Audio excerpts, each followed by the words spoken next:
নমস্কাৰ বন্ধুসকল, পোনপ্ৰথমতে আপোনালোক সকলোকে স্বাগতম জনাইছোঁ RD Filmsলৈ।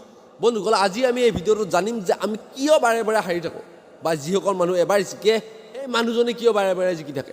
বলক বন্ধুসকল, অলপ সময় নষ্ট নকৰি আজিৰ এই ভিডিঅ'টো আৰম্ভ কৰোঁ। বন্ধুসকল, আমি হাৰাৰ এক নম্বৰ কাৰণটোৱে হৈছে আমি যি সময়ত কাম কৰিম সেই সময়ত আমি পেচেঞ্চ ৰাখোঁ। আমি লাহে লাহে আজি নকৰোঁ, কাইলৈ কৰিম, কাইলৈ নকৰোঁ, পৰহি কৰিম, এইদৰে আমি লাহে লাহে কৰি থাকোঁ কামটো।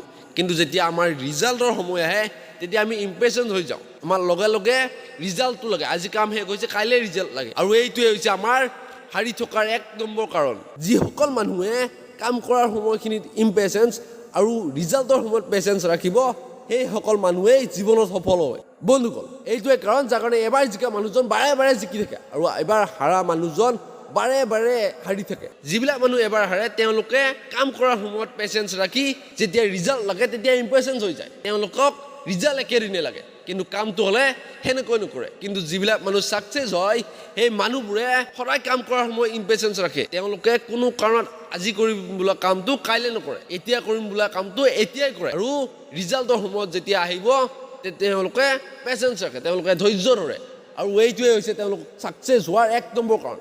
তো বন্ধুসকল, আপুনিও এই ভুলটো কোনো কাৰণত জীৱনত নকৰিব, আপুনিও এদিন নহয় এদিন ছাকচেছ হ'বই হ'ব।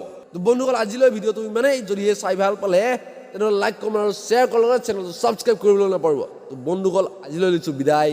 ধন্যবাদ। জয় আই অসম।